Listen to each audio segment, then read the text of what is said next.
सहनावतु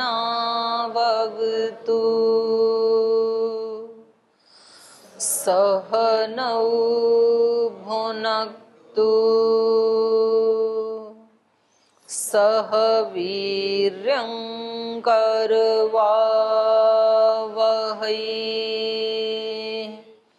तेजस्विनावधीतमस्तु मा विद्विषावहै। ओम शांति शांति शांति।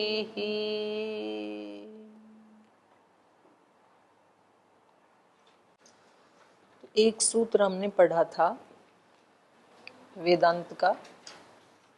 पहला सूत्र है अथ अथा तो ब्रह्म जिज्ञासा।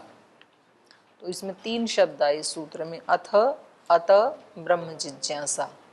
अथ का अर्थ क्या है? अनंतरार्थ। अनंतरार्थ मतलब इसके बाद। इसके बाद का मतलब किसके बाद? तो इसमें भाष्यकारों ने 2 अर्थ किए, हमने 2 पढ़े। ब्रह्म मुनि जी ने अथ का अर्थ क्या किया? रोग वियोग भोग, इन तीनों से मिलने वाला जो दुख है उसके बाद ही ब्रह्म की जिज्ञासा होती है। और आदि गुरु शंकराचार्य जी ने क्या अर्थ किया? शमदम उपरति तितिक्षा श्रद्धा समाधान आदि, इनके अनुष्ठान के बाद ही, माने इनका कहना ये है कि जब तक किसी व्यक्ति में शम शांति स्थापित नहीं हुई, सौम्यता स्थापित नहीं हुई, जब तक किसी ने अपनी इंद्रियों का दमन नहीं किया, जब तक कोई व्यक्ति उपरति वैराग्य को प्राप्त नहीं करता है, तब तक उसको ब्रह्म की जिज्ञासा हो नहीं सकती।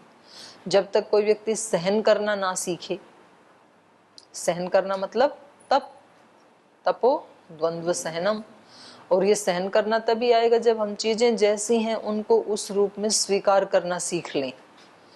अगर हम स्वीकार नहीं करते हैं तो रिएक्ट करते हैं, तो तब तक आदमी ब्रह्म की जिज्ञासा नहीं करेगा। रिएक्ट कर रहा है इसका मतलब उसको संसार का कुछ ऐसा चाहिए जो उसके अनुकूल है। जिसको ब्रह्म की जिज्ञासा है वो संसार के किसी भी वस्तु, व्यक्ति या परिस्थिति का रिएक्ट नहीं करेगा। बहुत बड़ी बात है ना। जैसी है वैसी उस रूप में स्वीकार करेगा उसको।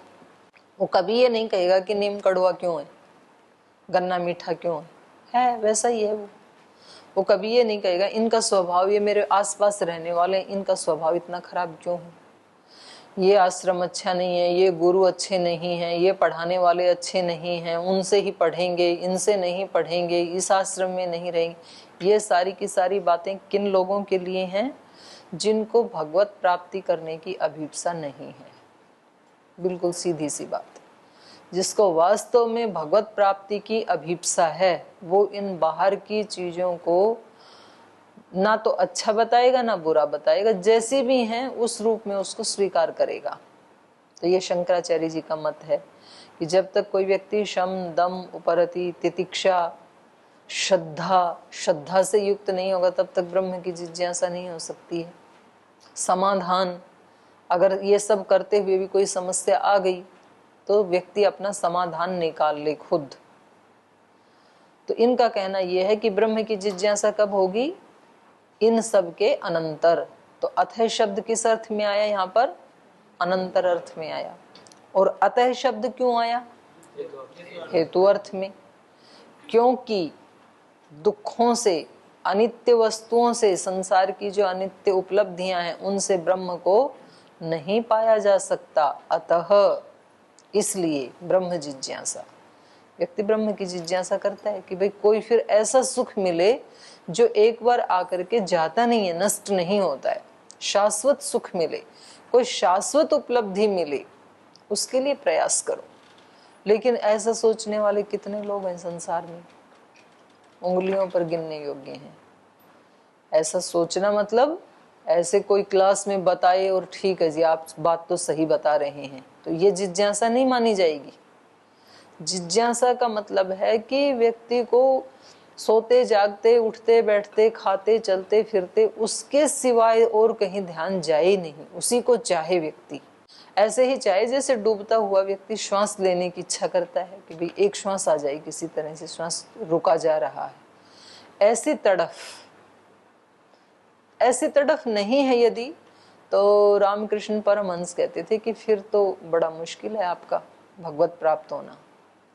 और यदि तड़फ आपके अंदर है तो आपको कोई रोक नहीं सकता है, और यदि तड़फ नहीं है तो ढीली ढाली अभिप्सा से तो आप प्राप्त नहीं कर पाएंगे, क्योंकि आप चाहते ही नहीं है तो मिले कैसे, मिलने को तो तैयार है, ऐसे उनका कहना था। तो अतः शब्द है यहाँ पर हेतु में। हमने सारे संसार के सुख देखे, धन आदि भी देखे, लेकिन उससे वो सदा सदा के लिए सुख देते नहीं हैं। यद निबाधम स्थिर सुखम अथच मृत्यु पर, जो निर्बाध सुख हो जिसमें कोई बाधा ना आए, जो मृत्यु के पार भी बना रहे। क्या पता हम इतने सुख और सुख के साधन इकट्ठे करते हैं, मृत्यु आए और सारे साधन छीन ले, तो हमारा जिंदगी भर का पुरुषार्थ व्यर्थ हो गया। फिर तो कोई ऐसा उपाय हो कि मृत्यु भी आके उसको छीन ना सके पूरे जीवन की कमाई को, तो ऐसा कुछ करना चाहते हैं हम। इसका मतलब एकांतिक और आत्यंतिक सुख के बारे में बोल रहा है। हाँ हाँ, आत्यंतिक शाश्वत अंतिम सुख, एकांतिक और आत्यंतिक। हाँ, एकांतिक अवश्यम भावी, उसी सुख की बात कर रहे हैं। तो ये हो गया अतः शब्द का अर्थ। तीसरा शब्द था ब्रह्म जिज्ञासा। ब्रह्म जिज्ञासा का मतलब क्या है? ब्रह्म की जिज्ञासा। और वो ब्रह्म कैसा है जिसकी हम जिज्ञासा करें? कैसा है वो? महद्भूतस्य अनंतस्य अखंडस्य ब्रह्म नामकस्य वस्तुना जिज्ञासा। जिज्ञासा मतलब ज्ञातुम इच्छा प्रवर्तते, तब उसको जानने की इच्छा प्रवृत्त होती है। तो अब पूछने वाला कहता है कि थोड़ा उसका स्वरूप और बताओ, वो कैसा है? कथम भूतम तद ब्रह्म यद ज्ञातुम इष्यते, जिसको हम जानना चाहें, जिसकी हम अभिप्सा करें, वो ब्रह्म कैसा है? तो पीछे का कुछ पूछना तो नहीं है आपको? आ गया ना समझ में? आपको पूछना है, बताइए। ओम दीदी प्रणाम जी। यहाँ या कर्म मीमांसायां वेतानि कर्माणि चरित्वा तु केवलम अभ्युदिक एवं सुख वैशिष्ट्यम अनुभूतम भवति। तो इससे क्या स्पष्ट हो रहा है कि केवल कर्म मीमांसा के द्वारा जो विहित कर्म हैं उनसे केवल अभ्युदय की प्राप्ति होती है, और क्या? निश्रेष की नहीं होती ना, बिल्कुल नहीं होगी। ये तो स्पष्ट ही है। कर्म कांड जो है तो वो इस लोक के सुख दिलाएगा और उस लोक के स्वर्ग आदि के सुख दिखाएगा। उनमें तो विधान ही यही किया है, जिसको स्वर्ग की कामना है वो ये यज्ञ करे, जिसको इस सुख की कामना है वो ये यज्ञ करे, वो वैसा करते हैं, वही फल मिलेगा। ठीक है। और आगे कह रहे हैं तत्रापि रोग वियोग दुखानुच्छितिर उच्छितिर नास्ति। ये तीनों चीजें यद्यपि बड़ा सुख मिल जाएगा आपको जी, लेकिन तो भी ये वस्तु, ये जो है रोग वियोग और भोग, इनसे जो उत्पन्न होने वाला दुख है उसकी उच्छिति तो वहां नहीं है। माने ये इन तीनों से उत्पन्न होने वाला दुख वहां भी जुड़ा हुआ है। विशेष सुख मिल जाएगा आपको। हो सकता है कि आपको शारीरिक रूप से आप कोई रोग ना होने दें, मानसिक रोग हो जाएंगे। जैसे कि देवों का जो शरीर है वो कैसा है? दिव्य शरीर है, तो उसमें रोग तो नहीं होंगे मनुष्यों की तरह से, लेकिन उनमें ईर्ष्या द्वेष उनमें भी होते हैं। कौन से देवता बड़ा, किसको पहले पूजा जाए, किसका नाम पहले हो। और वियोग भी वहां भी बना रहता है, वियोग भी। उच्छिति नहीं होती उसकी ना, उच्छिति नहीं होती। तो श्रुति तो कह रही दीदी, और भोग से तो होती नहीं, वो है ही भोग योनि। श्रुति कह रही यहाँ नीचे जब कहते हैं शांकर भाष्य, तद अथ इह कर्म जितो लोका क्षीयते एवं इव अमुत्र पुण्यचितो लोका क्षीयते। क्या कहाँ पढ़ रहे हैं? जो अंतिम लाइन जी। श्रुति तो कह रही कि वहाँ कर्म आदि जो लोक में जीते हुए कर्म जो होते हैं उनसे कर्म नष्ट होते हैं। वहाँ कहाँ कहा है श्रुति ने? यहाँ शांकर भाष्य। नहीं, यहाँ पर लाइन बताओ। सबसे अंतिम। तद यथा इह कर्मजित लोक क्रियते एवं एवं प्रथम पेज पे जी। शंकर भाष्य में कहा है यस्मात्, क्योंकि वेद एव, ये तो वेद ही कह रहा है, अग्निहोत्रादि नाम श्रेय साधना नाम, अग्निहोत्रादि यद्यपि ये क्या है, श्रेय के साधन है, सुख के साधन है, श्रेय साधना नाम अनित्य फलताम दर्शयति। साधन तो हैं ये सुख के, लेकिन उनका फल कैसा है, अनित्य। ये तो श्रुति ही कह रही है, तो शंकराचार्य जी भी इस बात की पुष्टि कर रहे हैं। तद यथा इह कर्मार्जितो लोक क्षीयते एवं अमूत्र पुण्यचितो लोक क्षीयते। ये तो पुष्टि और कर रहे हैं शंकर जी तो उसी बात की। शंकर जी भी यही कह रहे हैं कि जैसे यहाँ कर्म से अर्जित लोक, लोक मतलब सुख, जैसे कर्म से अर्जित किए हुए सुख यहाँ क्षीण हो जाते हैं, हो जाते हैं कि नहीं? कभी तो वो वस्तुएं क्षीण हो जाती हैं, कभी हम भोगने वाले क्षीण हो जाते हैं। तो जैसे यहाँ के सुख शाश्वत नहीं है, क्षीण हो जाते हैं, एवं अमूत्र, वैसे ही वहां के भी, स्वर्ग आदि के भी जो कर्म कांड से उपलब्ध हो सकते हैं हमें, तो पुण्यचित लोक क्षीयते, पुण्य से अर्जित किया हुआ वो लोक भी नष्ट हो जाता है। ये तो दोनों एक ही बात को कह रहे हैं। इति, इसलिए हेतु निर्दिष्ट है, इसलिए अतः शब्द क्या है, हेतु, इस कारण से ब्रह्म जिज्ञासा। तो ये इस बात को तो दोनों ही मान रहे हैं। अतः शब्द हेतु में आया, वो कह रहे हैं कि दुख से, इस संसार के दुखों से ये व्यक्ति दुखी हो जाता है, क्योंकि इसको शाश्वत सुख नहीं मिलता है। इतना पुरुषार्थ करके सारी जिंदगी की दौड़ धूप के पश्चात भी कुछ भी हाथ में कुछ ऐसा नहीं आता है कि जो शाश्वत हो, जिसको मौत छीन ना सके, ऐसा कुछ भी हाथ में नहीं आता है। अतः ब्रह्म जिज्ञासा, इसलिए ब्रह्म की ही जिज्ञासा करनी चाहिए। वो जितना भी मिलेगा वो छीनेगा नहीं। इस मार्ग पे व्यक्ति जितना भी बढ़ेगा, क्योंकि ब्रह्म तो अनंत है, ब्रह्म कोई ऐसी लड्डू जैसी वस्तु तो है नहीं कि पूरा का पूरा एक बार हाथ में ले लें, ऐसा थोड़ी है ब्रह्म। ब्रह्म तो अनंत है। तो ब्रह्म के पहले कोई 1% गुण हमारे अंदर आएंगे, इतनी हमारे अंदर श्रद्धा भक्ति पवित्रता आएगी, फिर 2% आएगी, 10% आएगी, 50%, बढ़ता जाएगा ना।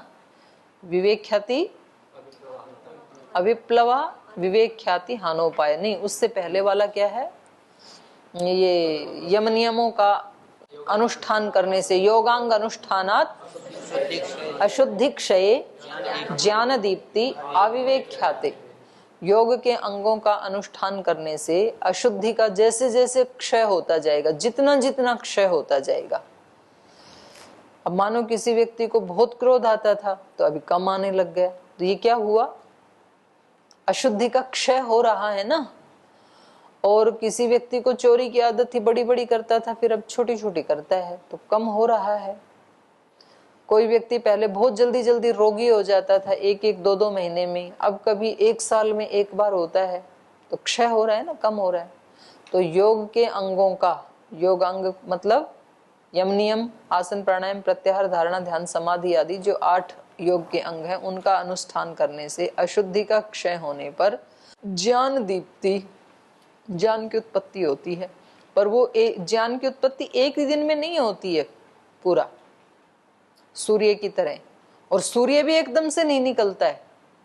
सूर्योदय के समय भी पहले 5 बजे थोड़ा सा उजाला होगा, फिर उसके बाद थोड़ी लालिमा आएगी आकाश में पूर्व दिशा में, फिर उसके बाद और थोड़ा सा उजाला होगा, फिर धीरे धीरे सूर्य निकलेगा, उसकी 2-4 किरणें आएंगी, फिर ऊपर चढ़ेगा। तो वो उसका भी एक पूरा प्रोसेस है। तो कुल मिलाकर के उसमें 2-3 घंटे लग जाते हैं पूरी चमकदार सूर्य को देखने के लिए। तो ऐसे ही ज्ञान एकदम से नहीं होगा व्यक्ति को, विवेक ख्याति। तो इसलिए यहाँ कहा सूत्र में योगांग अनुष्ठानाद अशुद्धि क्षय ज्ञान दीप्ति। ये ज्ञान दीप्ति कब तक होती रहेगी, अविवेक ख्याति। जब तक आपको विवेक ख्याति ना हो जाए तब तक आपका ज्ञान बढ़ता रहेगा।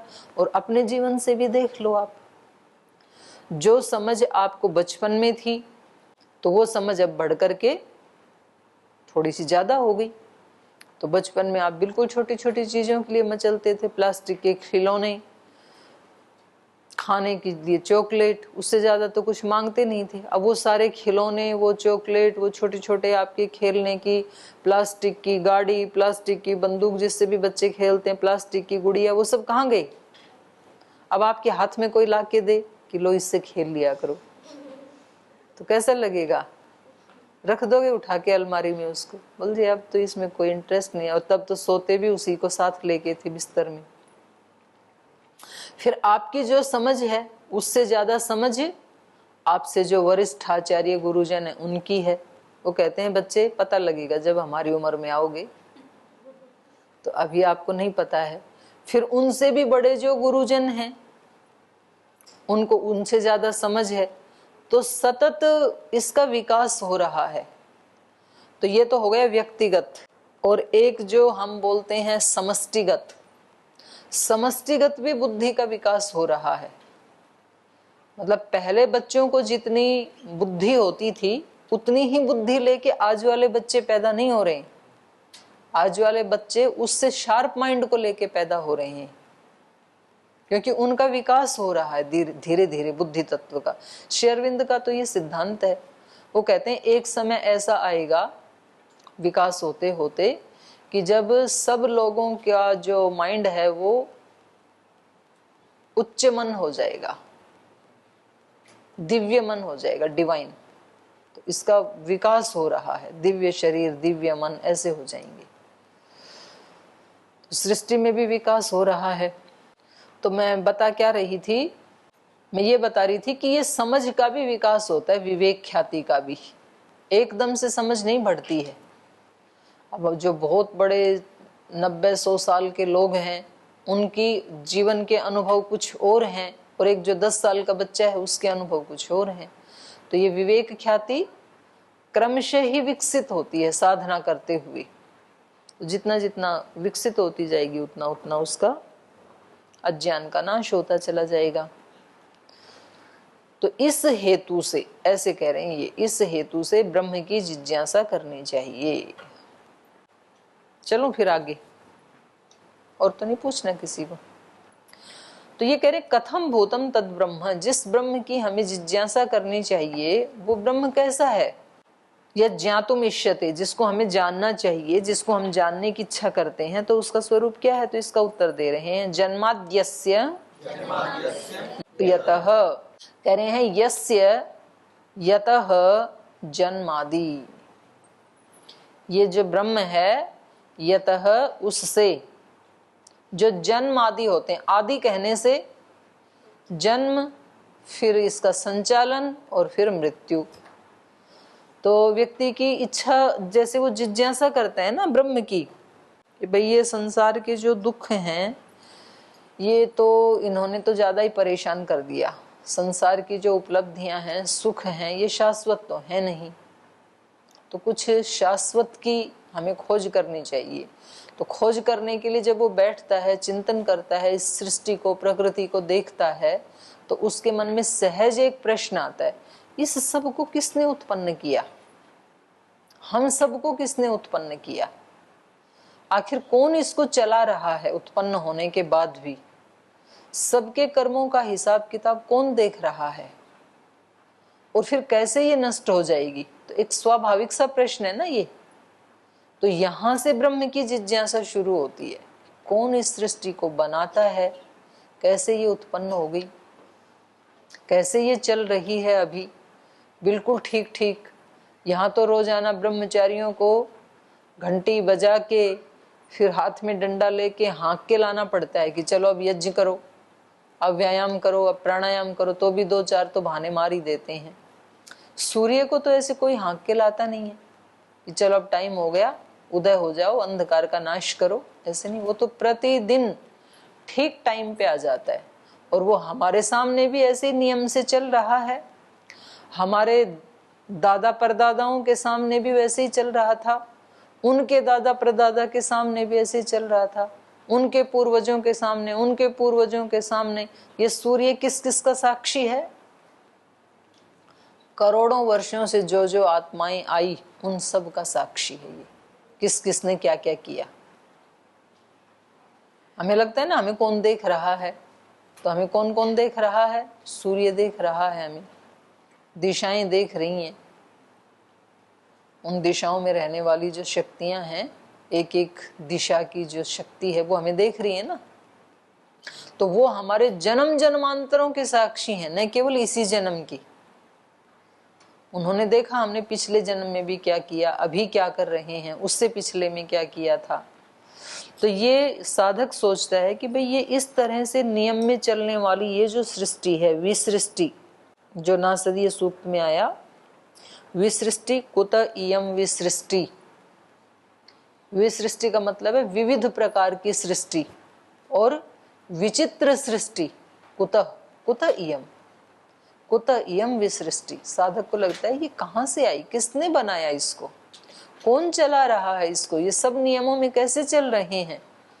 हमारा पृथ्वी तो एक बहुत छोटा सा वो है, आकाश में इसकी जो स्थिति है उपग्रह की तो बहुत छोटी सी है। इससे बड़े बड़े ये जो लोकांतर, ये कैसे अपने ही ऑर्बिट में घूम रहे हैं।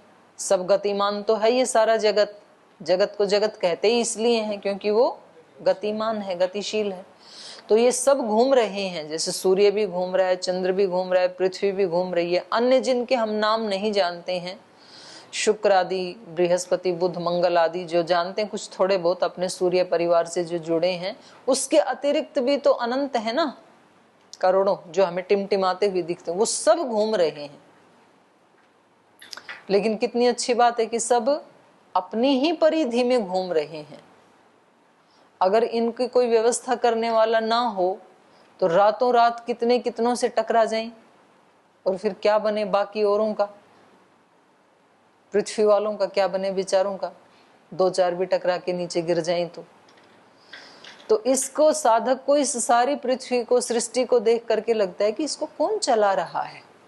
सर्दी के समय सर्दी आती है, हर वर्ष उसी मौसम में सर्दी आती है, गर्मी के समय गर्मी, तो वो अपनी व्यवस्थाएं पहले ही कर लेता है। भाई सर्दी आने वाली है तो हीटर मंगवा लेते हैं, गीजर मंगवा लेते हैं, गर्म कपड़े मंगवा लेते हैं, और कभी भी आ जाए तो कईयों को मार दे फिर तो ठीक समय पर सूर्य का ढलना, ठीक समय पर सूर्य का उदय होना, ठीक समय पर ऋतुओं का आना, बारिश का आना, सर्दी गर्मी का आना, सब कुछ बहुत सुव्यवस्थित चलता है। तो इतनी सुंदर व्यवस्था को देख करके फिर इस व्यक्ति का सिर झुकता है कि कौन चला रहा है इसको, और ये नष्ट कैसे हो जाती है। कोई व्यक्ति मर कैसे जाता है, कैसे चला जाता है व्यक्ति, कैसे छिप जाता है सदा सदा के लिए, कैसे इंद्रियां वीक हो जाती हैं। जैसे जैसे उम्र बढ़ती है तो पांचों इंद्रियां, पांचों नहीं 10 इंद्रियां वीक होती चली जाती हैं। जैसे 40 साल के बाद उनमें वो शुरू हो जाता है क्षय होना, आंखें कमजोर हो जाती हैं, कानों की शक्ति कमजोर हो जाती है सभी बड़े लोगों की, किसी के 5-10 साल के आगे पीछे, सूंघने की शक्ति, बोलने की शक्ति, स्किन, ये भी तो एक इंद्रिय, ज्ञानेंद्रिय, तो वो ढीली हो जाती है, हाथ पैर, तो सब की सब इंद्रियां क्या हो जाती हैं, शिथिल, क्षय को प्राप्त होती हैं। अच्छे से खाना खा रहे हैं, अच्छे से व्यायाम प्राणायाम भी कर रहे हैं, ध्यान भी कर रहे हैं, संभल संभल के चल रहे हैं, तो भी क्षीण होती हैं। तो कौन कर रहा है आखिर ये। अगर कोई ऐसी व्यवस्था ना हो तो 40 साल के बाद तो और अच्छी समझ आती है व्यक्ति को, पहले तो समझ भी नहीं होती है उसको। और इतनी समझ आने के बाद तो कुछ बहुत सारे लोग ऐसे हैं जो बहुत सावधानियां रखते हैं, लेकिन इतनी सावधानियां रखने के बावजूद भी सब मृत्यु को प्राप्त होते हैं। मृत्यु तो आती है, कोई ना कोई बहाना लग जाता है। भाई इसका बाकी तो सब चीजें ठीक थी, केवल हार्ट ठीक नहीं था, बस उसमें अटैक आ गया। भाई इसका सब कुछ तो ठीक था, केवल ब्रेन हेमरेज हो गया। कुछ तो बहाना लगता है, लेकिन व्यक्ति मर रहा है। तो ये साधक देखता है कि मैं कहाँ गफलत में जी रहा हूँ, मेरे चारों तरफ ये सृष्टि का इतना सुंदर चक्र, किसने इसको उत्पन्न किया, कौन चला रहा है, कौन इसका संहार कर रहा है, लास्ट में इसका बिल्कुल नितांत प्रलय हो जाए, ये सब कौन कर रहा है। तो वो क्या है? ब्रह्म। कोई तो है ऐसा, तो उससे जिज्ञासा होती है। तो इन्होंने कहा जन्माद्यस्य यतः, जिससे जन्म आदि की ये व्यवस्था चल रही है, ऐसा है वो ब्रह्म, उसकी जिज्ञासा करनी चाहिए। तो इसका सूत्र का भाष्य फिर कल पढ़ेंगे। तो हो गया समय। देखो बहुत सारे जो मत पंथ संप्रदाय हैं वो अपने अपने महापुरुषों को बोलते हैं जी हम तो उसी को ही अपना ब्रह्म मानते हैं। जैसे कुछ कहेंगे ईसा मसीह ही ब्रह्म है, कुछ कहेंगे कि अपने अपने जो भी हैं वो हमारे ब्रह्म हैं। तो अब दूसरा व्यक्ति कोई वैदिक धर्म वाला कहे नहीं भाई हम तो किसी मनुष्य को तो ब्रह्म नहीं कह सकते हैं। वो बोले आपके लिए मनुष्य, हमारे लिए तो ब्रह्म ही है वो। तो उसकी कसौटी क्या है जिसपे सबको कसा जाए? वो ये है जन्म आदि की व्यवस्था। क्योंकि जो इस सृष्टि को बना सकता है, जो इस सृष्टि को चला सकता है, जो इसका संहार कर सकता है, वो ब्रह्म हो सकता है। उसके अतिरिक्त कोई ब्रह्म नहीं हो सकता है। तो क्या आप जिसको ब्रह्म कह रहे हैं वो सृष्टि को बना सकता है क्या? तो कहेंगे कि भाई फिर वो सृष्टि को तो बना सकता है, तो वो फिर सृष्टि के आदि में होना चाहिए। क्योंकि जो जिस चीज को बनाता है वो उस चीज के बनाने से पहले होना चाहिए ना। तो ये तो सृष्टि के आदि में थे नहीं, ये तो बाद में हुए, इतने वर्ष पहले हुए। तो इसका मतलब फिर वो ब्रह्म नहीं हो सकते हैं। उनसे पहले भी सृष्टि चली रही थी, उन्होंने तो बनाया नहीं। तो इसको हम कल पढ़ेंगे। आज समय हो गया, आज यहीं विराम लेते हैं। ओम